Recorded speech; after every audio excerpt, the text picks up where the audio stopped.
மீனம்மா அதிகாலையிலும் அந்தி மாலையிலும் உந்த ஞாபகமே.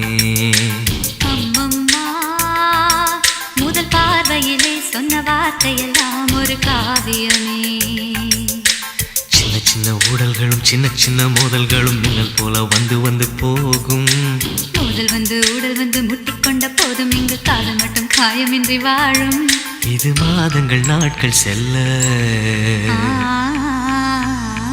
நிறம் மாறிடும் பூக்கள் அல்ல. மீனம்மா அதிகாலையிலும் அந்தி மாலையிலும் உந்த ஞாபகம்.